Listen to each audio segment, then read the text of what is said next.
ఆంధ్రప్రదేశ్ రాష్ట్రం 25 సంవత్సరాల క్రితం విద్యుత్ సంస్కరణల పేరుతో భారీగా పెంచిన విద్యుత్ ఛార్జీలను వ్యతిరేకిస్తూ జరిగిన ప్రజా ఉద్యమంపై అప్పటి తెలుగుదేశం పార్టీ జరిపిన పోలీస్ కాన్ఫరెన్స్లో అసువులు బాసిన రామకృష్ణ, విష్ణువర్ధన్ రెడ్డి, బాలస్వామి త్యాగాలను వృధా కానివ్వబోము అని నర్సన్నపేట నియోజకవర్గం స్థానిక అంబేద్కర్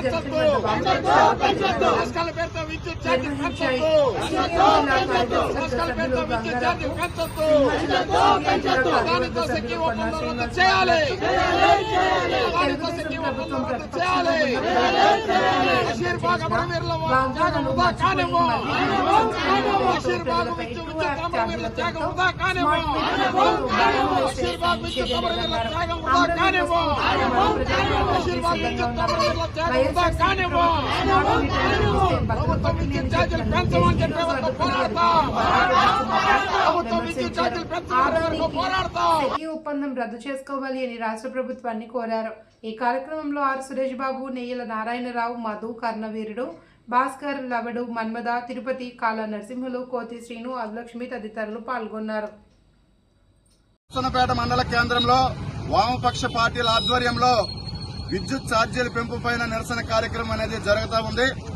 ఆ రోజు కూటమి ప్రభుత్వం ఇచ్చిన హామీ ఈ రోజు మర్చిపోయారు. ఆ రోజు కూటమి ప్రభుత్వం ఏం చెప్పింది? 200 యూనిట్లు తక్కువ వస్తే కరెంటు బిల్లు మోపమని చెప్పిన కూటమి ప్రభుత్వం ఈ రోజు బడుగు, బలహీన, పేద, మధ్యతరగతి వర్గాల పైన నడినెత్తిన పైన భారంగా మారింది కూటమి ప్రభుత్వం. ఆ రోజు చెప్పిన ఈ యొక్క విద్యుత్ ఛార్జీలను పెంచము, విద్యుత్ ఛార్జీలను తగ్గిస్తాము, సెకీ ఒప్పందాన్ని కూడా రద్దు చేస్తామని చెప్పిన కూటమి ప్రభుత్వం ఈ రోజు అధికారంలోకి వచ్చిన తర్వాత అధికారంలో ఉన్నప్పుడు ఒక మాట, అధికారంలో లేనప్పుడు ఒక మాటగా మాట్లాడుతూ ఉన్నారు. ఆ రోజు నారా లోకేష్ గారు ఏం చెప్పారు? ఈ స్మార్ట్ మీటర్లు ఎవరైనా సరే బిగించినట్లయితే బద్దలు కొట్టండి, రద్దు చేయండి అని చెప్పిన నారా లోకేష్ గారు ఈ రోజు కూటమి ప్రభుత్వం మీరే బిగించండి అనేసి అదాని అంబానీతో ఒప్పందం కుదుర్చుకుని ఆ యొక్క స్మార్ట్ మీటర్లు బిగించడానికి ప్రయత్నం చేస్తా ఉన్నారు. ఈ రోజు వామపక్ష పార్టీలుగా మేము ఖచ్చితంగా తెలియజేస్తా ఉన్నాం. ఆ రోజు ఏదైతే విద్యుత్ సంస్కరణల పేరు మీద ఉద్యమం జరిగిందో, అనేక మంది ప్రాణ త్యాగాలు ఏ విధంగా అయితే చేశారో ఆ దినంగా ఈ రోజు మేము భావించి ఒకటే తెలియజేస్తా ఉన్నాం. వామపక్ష పార్టీలుగా ఏదైతే విద్యుత్ ఛార్జీలను తగ్గించాలి, ఏదైతే మీరు స్మార్ట్ మీటర్లు బిగించాలని, స్మార్ట్ మీటర్లను పెట్టాలనే ప్రయత్నం చేస్తా ఉన్నారో ఆ స్మార్ట్ మీటర్లు రద్దు చేసేంత వరకు, ఆ స్మార్ట్ మీటర్లు పగల కొట్టేంత వరకు కూడా వామపక్ష పార్టీలు తీవ్రమైన పోరాటాన్ని మీరు చవిచూడవలసి వస్తుంది. ఆ పోరాటం దిశగా సాగక ముందే ఈ యొక్క విద్యుత్ ఛార్జీలను తగ్గించాలి, అదే స్మార్ట్ మీటర్లు రద్దు చేయాలని భారత కమ్యూనిస్టు పార్టీ సిపిఐ పార్టీగా డిమాండ్ చేస్తా ఉన్నాం.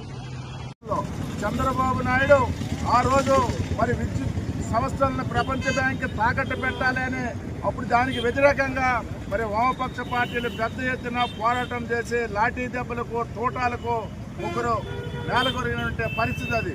ఈ రోజు కూడా చంద్రబాబు నాయుడు అదానీ కంపెనీతో కుదుర్చుకుంటే జగన్మోహన్ రెడ్డి కుదిరిన ఒప్పందాన్ని ఆ రోజు వ్యతిరేకించి స్మార్ట్ మీటర్లు బదులు కొట్టండి, ఇందులో అవినీతి ఉంది ఈ ఒప్పందంలో అని చెప్పి మరి ఈ రోజు ఎవరైతే ఆర్థిక మంత్రి ఉన్నారో ఆ రోజు కోర్టుకు వెళ్లడం జరిగింది అదానీతో కుదుర్చుకున్న ఒప్పందాన్ని.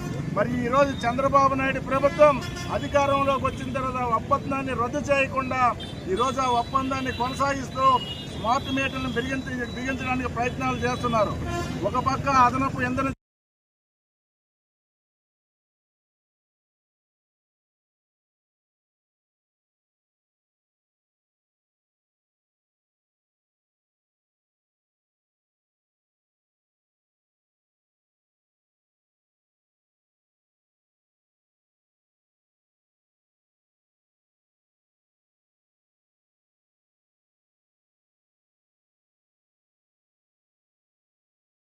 మేము ప్రయత్నం చేస్తా ఉన్నాం. ఈ ఉద్యమాన్ని మరింత ఉధృతం చేస్తాం. చంద్రబాబు నాయుడు వెంటనే ఏదైతే ప్రతిపక్షంలో ఉన్నప్పుడు ఇచ్చిన హామీలను వెంటనే అమలు చేయాలి. ఏదైతే ట్రోప్ ఛార్జీలను తగ్గించాలి, విద్యుత్ ఛార్జీలు తగ్గించాలి, అలాగే స్మార్ట్ మీటర్లు వెంటనే ఉపసంహరించుకోవాలి. ఏదైతే అదానితో కుదుర్చుకున్నటువంటి ఒప్పందం ప్రజలకు వ్యతిరేకంగా ఉందో ఆ ఒప్పందాన్ని రద్దు చేయాలని చెప్పేసి డిమాండ్ చేస్తున్నాం. ఈ ఉద్యమాన్ని మరింత ఉధృతం చేస్తాం. ఈ ప్రభుత్వం మీద మేము దీనికి వ్యతిరేకంగా పోరాటం చేస్తామని చెప్పి ఈరోజు ప్రతిజ్ఞ చేయడం జరిగింది.